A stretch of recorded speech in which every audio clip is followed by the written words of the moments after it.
Hello everybody, it's me, GhostCritic. Thank you for joining me this Sunday for another comic book review video. I have quite a lot of books to get through this week, so I'm going to make it really snappy, if that is at all possible, with about 10 or so books to get through. If you're new to my channel and you like what you're going to see, don't forget to hit the subscribe button, hit that little bell so you'll get notified as soon as I put up another new video. Like this video by giving it a big thumbs up, and please do comment down below. I'll try and respond to you as soon as I can, and let's get on with it. Okay, we'll hit off with Exiles issue number 2 from Marvel, the one I kind of least enjoyed this week. And although we've got the whole team now together, it's just currently, and okay, we're only 2 issues in, it's a little bit too kind of light-hearted. We have the introduction of Valkyrie and the introduction of Wolvie to the roster of exiles that are going to go off and try and defeat this Time Eater that's eating up all these different universes within Marvel's multiverse. For me, it's kind of like Valkyrie is done too boisterously. It kind of reminds me of Hercules, and from like DC, the Aquaman from those Brave and the Bold cartoons. She's very gung-ho, very kind of in your face, and nothing is unbeatable, can kind of do everything on her own, big tall tales to tell, that kind of persona. And it's just kind of, oh, can we not do something different here? And again, with the Wolvie, the little baby Wolverine character, again, too cutesy. How does it fit into these other characters? We've got Miss Marvel, who is incredibly serious, kind of resistance from the universe that has already been supposedly gobbled up by the Time Eater, and all she does seem to do is complain and want to get back and save her people, despite the fact that she knows that universe, as far as she's concerned, has gone. So it's almost like, live with what you got here, and try and save, you know, people or universes, so they don't get they don't follow the same route as your universe. There is some talk about the fact that yes, these universes might not have completely gone forever, and I guess that's the whole premise of the Exiles storyline. Once the team's all together, they all go back to the Unseen, Nick Fury, and in comes the Watchers, who, you know, their whole kind of raison d'etre is they don't get involved, they watch. But they're very unhappy at the fact that Nick Fury, as this unseen character, has sort of got himself involved in bringing these exiles together. But as one of the characters of the Exiles kind of brings up, the fact that the Watchers come in to, you know, kill the Unseen, to execute him for getting involved, are getting involved themselves. So it's kind of hypocritical of the Watchers to be doing this. And just as they're about to kill Nick Fury in this unseen character, Wolvie jumps into the fray to stop them from killing him. Blink pushes him out the way and kind of knocks this array coming out of the Watcher's gun with the Talus. The Talus smashes, and of course this breaks all the kind of dimensions, and this is how they're going to be flung out into different universes to attempt to save them. I'm a little at odds with this book because the characters are so different. Not just, I mean, yes, you want the characters to have, you know, different characteristics, but it's also in the styles that they are portrayed in. Even when kind of like Ms. Marvel and Iron Lad and Blink first come across Wolvie, it's in this very kid-centric cartoony type universe, and he is always drawn like that now wherever he is, and it just doesn't look right. It looks silly and a little bit I'm not into this at all. Do I give this another go? If it's on the shelf, I probably will, just to see how this smashing of the Talus that's always been there through previous incarnations of Exiles, and just see how they now cope, basically on their own without the use of the Talos. It was average to me this week.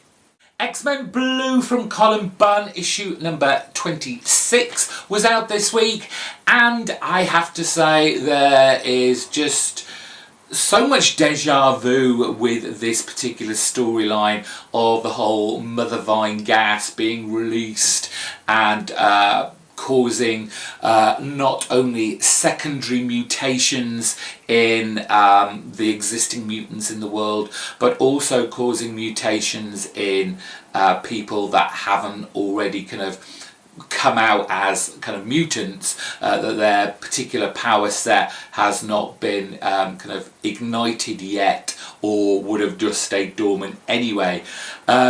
This kind of storyline has only just happened with the Inhumans and the Terrigen Mists. It stinks of it, which makes this such an unoriginal storyline, and I'm quite disappointed in Cullen Bunn for going down this route, because it's only just happened with the Inhumans. We've only just got over all that and cleared those Terrigen Mists out.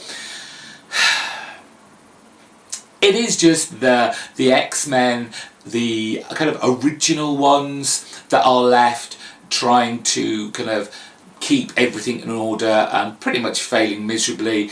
The Sentinels that have always been kind of like the mutants, especially the X-Men's dire enemies, are really there to help and assist this mutation. But of course, they're all under the control of this kind of cabal headed by Havoc and Emma Frost and Miss Sinister and Bastion, and that whole storyline is just, it's confusing because you can see the devastation it's causing, and Emma Frost is already having these second doubts, which kind of alludes to the fact that her and Havoc are kind of double agents within this kind of dark cabal, this villainous group.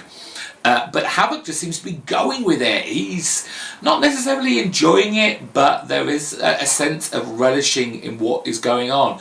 And you can clearly see that Emma Frost is perturbed by this. I really am struggling with this storyline. One, for its pure kind of copying the whole Inhumans Terrigen Mist storyline.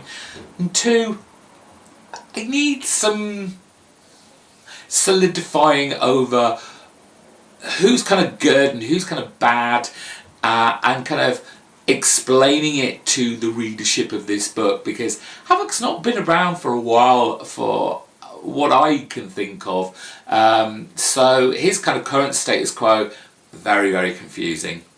We move on to Peter Parker's Spectacular Spider-Man, issue number 303 from Chip Zdarsky, and this is the final part of the current storyline, Amazing Fantasy, where kind of Spider-Man from our present universe, along with J. Jonah Jameson and his sister, have gone back in time to find out the secrets of the Tinkerer to stop the alien invasion that's going on in the present day. Now, the last two issues, they haven't really been doing a great deal of that, but kind of relishing in the fact that they have all this knowledge from their present day that they can use in the past, despite the fact that, according to Doom, none of this matters. It won't affect what's going on in present day. I still can't get my head around that, but comics, what do you expect? However, the one word that sums up this comic book is convenient. It wraps everything up too quickly and too conveniently, as There are some nice bits in here. There's kind of an almost homage to the whole Green Goblin, Gwen Stacy up on the bridge. I don't know whether it's the Golden Gate Bridge or, you know, but this time we have May Parker, his grandmother, along with his younger self, having been caught by the Green Goblin, Norman Osborn, and we kind of get a skit kind of homage to that era, but this time Aunt May is in the Gwen Stacy role, being thrown off the bridge, and, you know, someone's got to save her.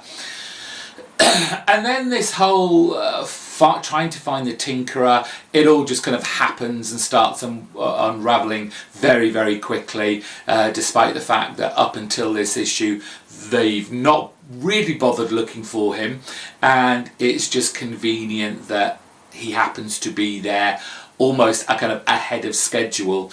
And despite the Tinkerer's best efforts and his warehouse blowing up, he has this kind of robot that has the key and the information that they all need to take back to the present, and I'm guessing, you know, make use of and stop this alien invasion. It was disappointing. As I said, there was some fun bits that allude back to, you know, previous issues of this, going way, way, way back, but that was about it. Bit disappointing, but a bit further up than the other issues we talked about. It was fun enough, but just was over too quickly. I'm all for kind of snappy storylines, but this one just felt like it should have lasted maybe at least an issue more. Moving on to an Image book this week, it's The Beef from Richard Starking and Shaky Kane. And I don't know what to say about it, I really don't. It's just batshit crazy, let's be honest.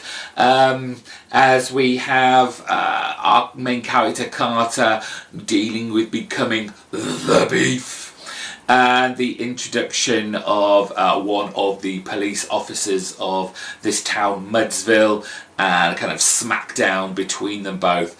But you kind of learn a little bit more about how Carter is dealing with being the Beef, and it doesn't seem, it seems to be that there are other elements of being the Beef that he may not have kind of counted on. The fact that he has these cow udder teats going on his chest, which he's milking himself to give him some milk for cereal or to drink. It's a little bit icky.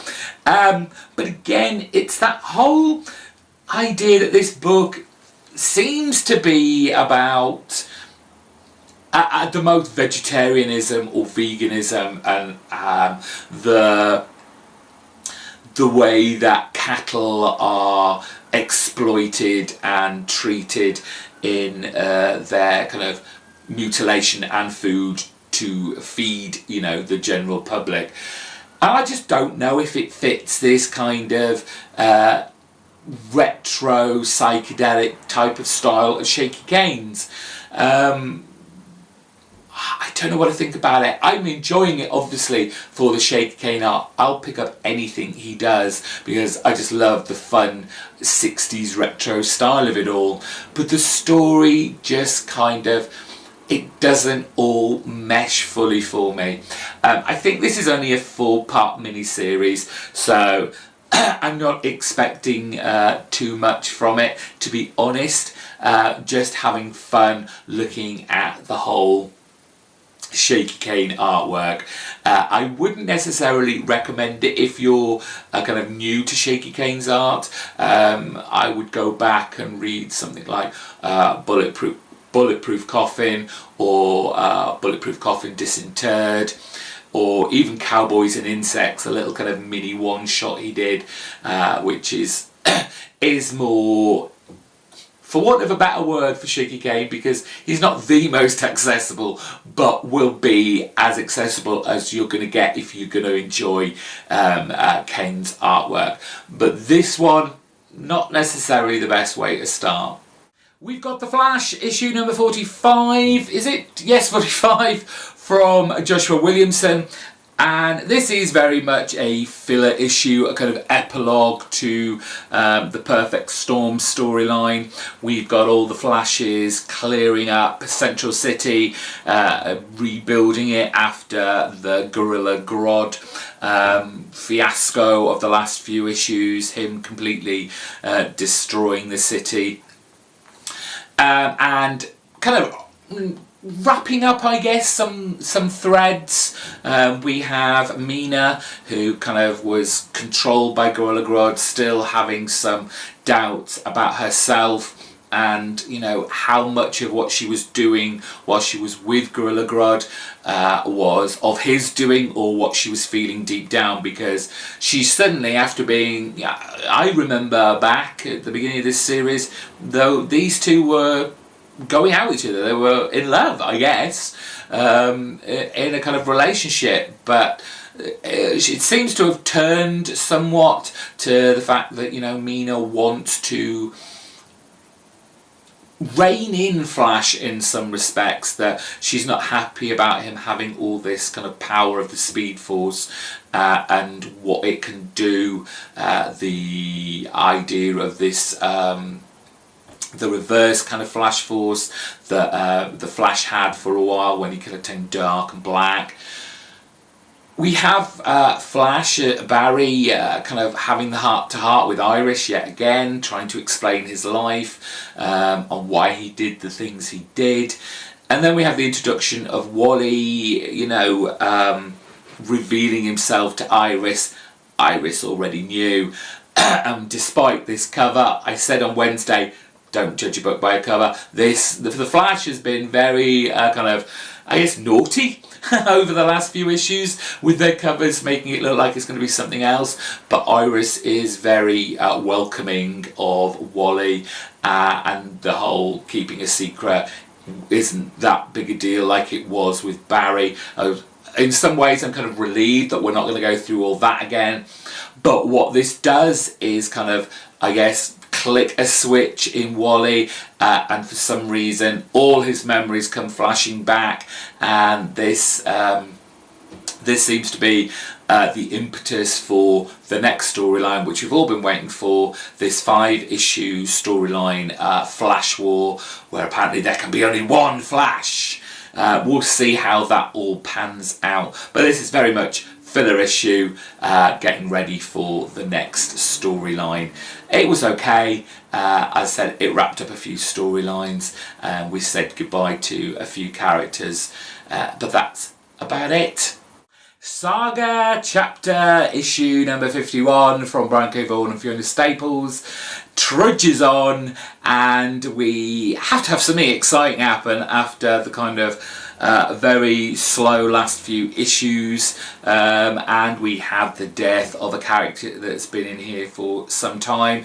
Brian K. Vaughan and Fiona Staples both like to kill off those characters that we've kind of got used to and in some respects, you know, really loved. And it's the turn of one of these gentlemen on the front. Yes, it's spoilers. If you have not read Saga, please stop this video, fast forward it, read your comics, but Doff, this guy right here, he bites the bullet, as we have the Will, who is being controlled by the kind of weird alien captor from Sextillion. It's all a bit confusing, but he is after Marco and Alana's baby, to kind of reveal it to the world and make lots of money out of it at the same time, as revenge for the Will killing its partner. And it is in this scuffle that fortunately the Will manages to escape from his shackles, and this only doesn't bear well for our alien who's just killed off Doff. In the other storylines, Marco suddenly got the writing bug and wants to write a story, a novel. And the Prince Robot and his son kind of have a heart-to-heart about his mother, King Robot's wife, and the idea of them having this kind of change so they can go in this witness protection plan after they've revealed this story of the two warring factions kind of colluding with each other and continuing this war, all very topical. It's alright. Saga is, as I say, it's always good. I think, again, we've been spoilt too often in the past, and although it's called Saga, I know it's called Saga, and a saga goes on for a long time, but at the same time, this is comic books. We're not reading War and Peace here. So there has to be some element of movement and kind of progression with this. And just throwing in kind of like the death of a character here and there isn't sufficient enough to keep the momentum going. How this, I mean, as shocking in inverted commas, this character's death in, how much is it really going to affect the storyline? They were kind of minor characters for a long time. They've only just been kind of starting to be used more fully in the past kind of story arc or two, clearly leading up to this point. How invested we are as a reader to these characters, only you can tell me down in the comment section. Are you that heartbroken that Doff is now dead? Not particularly, but we'll see where this goes to.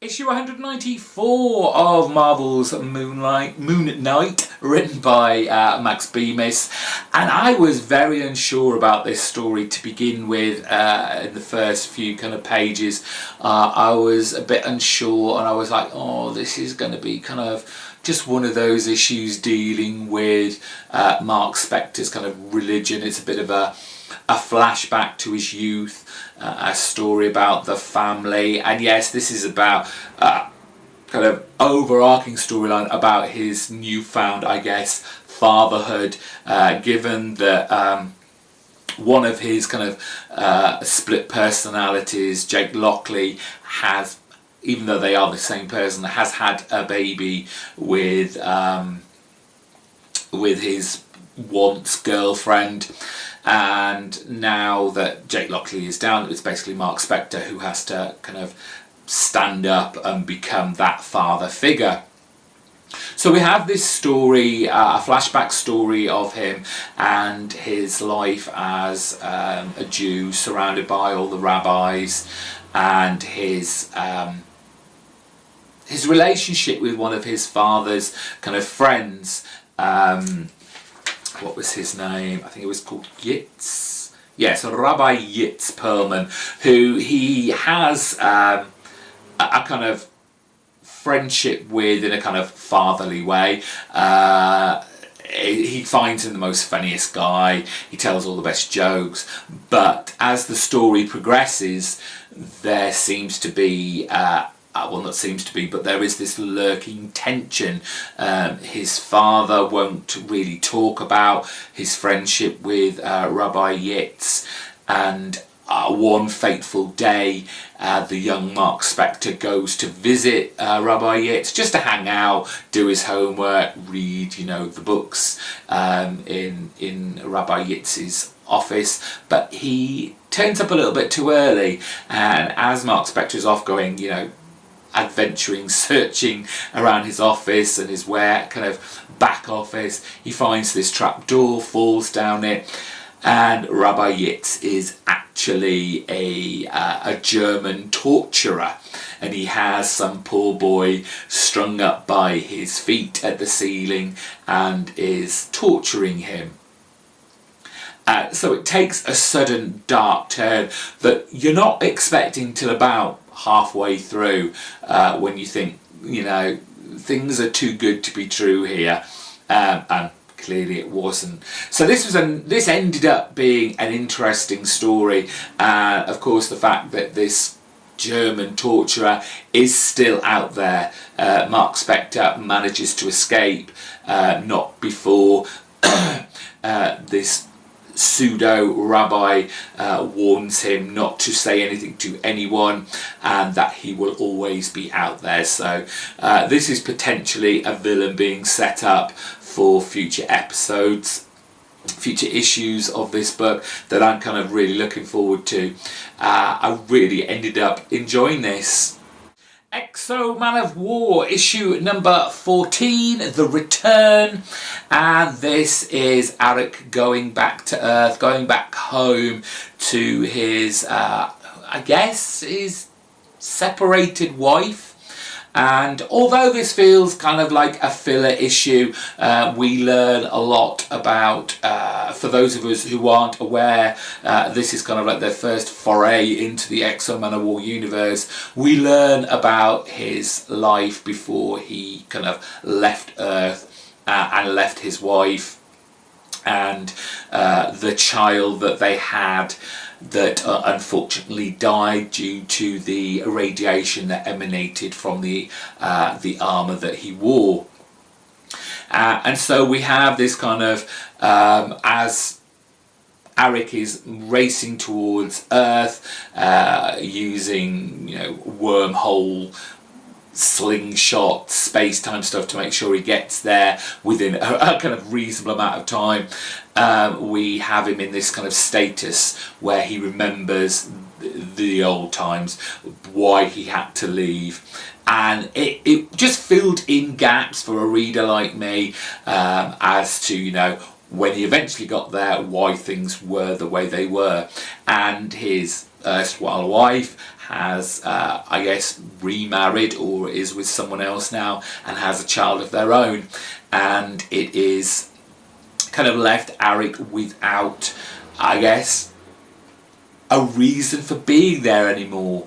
And in comes, I guess, the government or the Council of Earth that need Arik to fight off some warring faction that that they need Arik's help for with his armour. So we can see again the whole violence, war, battle that will always surround Arik's life, that he's never going to have that family unit wherever he goes. You know, war will always be with him. That is his, for want of a better phrase, that is his family now.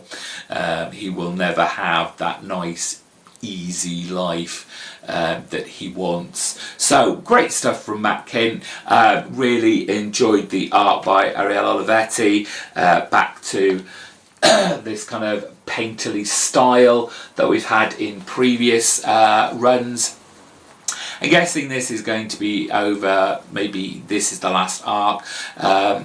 This particular storyline, this whole war thing, has to do with the Harbinger Wars that is going on in other titles, which is a shame that I'm not going to see that, but I'm not going to pick up any more issues for this kind of Harbinger event that's going on at Valiant. So we'll see where this story now goes to, because it isn't sticking with the whole Harbinger Wars event that's going on.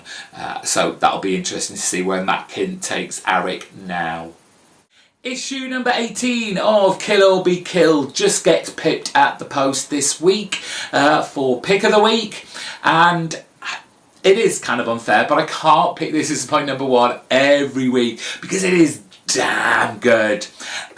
We have the reveal of who has been acting as the kind of copycat vigilante while Dylan has been in the asylum, in this mental institution. And it's not who we thought it could possibly be. There were some great theories that it might have been his old roommate. But no, this is just somebody completely new. We don't know this person. He is kind of like that disenfranchised kind of youth who's been in the army, didn't sit well with him. He's not the kind of person to take orders, and kind of came out of it with probably a worse attitude than he came to it in, and decided to take on the guys. But our female detective in this doesn't ring true with her, and so she, despite the fact that this case is apparently now all closed, the police force want this, over and done with. They want someone to blame, and so here they have someone to put this all down to and close the case. But she ain't having it. She's digging deeper and getting closer and closer and closer to Dylan. And the way she goes about it, it's just a great detective story, which is always good and fun to read. As it goes from, she does the grunt work all herself. She's going to visit people, the phone calls, sifting through the kooks, to the people that have kind of real information, and she gets to go to the roommate. The story still doesn't quite fit, but little kind of clues and pointers to the next person. She eventually gets to the mother, and then she gets up to that attic, finds the gun, the reveal of the kind of the demon, the pictures that Dylan's father used to draw, and all the pieces are now falling into place. And how is Dylan going to get out of this predicament? It is finishing soon, Kill or Be Killed, which is unfortunate, but it's been a great story. I can't wait to see the culmination and the climax of this series. Who knows what Brubaker, Phillips and Bright Vice are going to hit us with next, but I can't wait. Right, we've got to the pick of the week, which is shared this week. How is that possible? Well, they're both the same storyline, so they were both excellently done. Donny Cates has to stay on this title for a while. I know he's not. He's going to get restarted again. But these two, Damnation issue 4 of 4 and issue 389 of Doctor Strange, basically wrapping up the Damnation storyline, and what a great little event it's been. I've said, there's, people have kind of laid off Doctor Strange to this event because there were other tie-ins. To be fair, I don't think you needed them. You only needed this and this, and perhaps given these two issues, perhaps the kind of Ghost Rider Johnny Blaze one-shot special, because that is a very intrinsic part of the big plan, the overall plan that Wong had put together when he got our kind of mystical superhero team together. It was interesting these came out both at the same time, because normally this would come out first and this kind of was like a supporting storyline to the main series and kind of filled in gaps. So it was difficult to go, well, which one I meant to read first? I don't think it really mattered. I did read this one first, but either one would have sufficed. But it was amazing. I'm not going to go too much into detail in the storyline, but what the status quo at the end of this is that we now have Johnny Blaze as the ruler of hell. Doctor Strange has, started to come to the realization that he does have friends out there who will come to his assist, that he doesn't have to do everything on his own, and kind of him trying to now get his kind of apprentice, I guess, Zelma, back into the fold after her disappearing for a while because basically she'd had enough.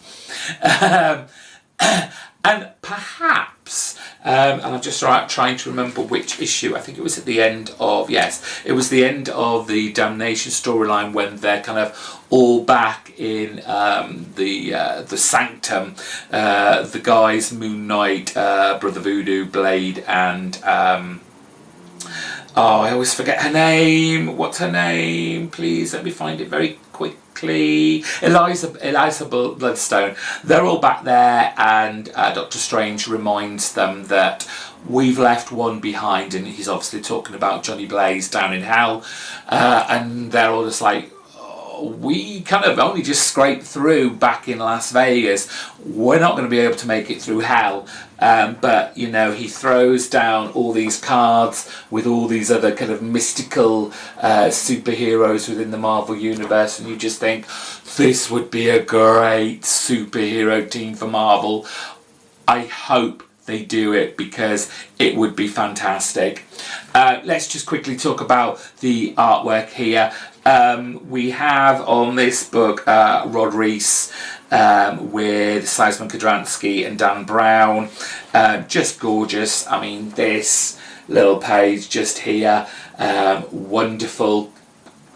The artwork of Henriken on the other book, which I've kind of had my issues with, but it's still been really great. Fun, magic stuff from Doctor Strange. And Donny Cates just kicked it out the park with this event. I'm sorry that some of you missed out on this, because you would have had a great time. And that's it for me this week. Thank you for joining me. I hope you enjoyed that. I tried to make it quick. Don't forget, subscribe, thumb this up, comment, and all that good stuff. Share it out on your social medias. Bring anyone along. I appreciate everyone for watching it, and I look forward to seeing you soon. Thank you for watching. Bye-bye.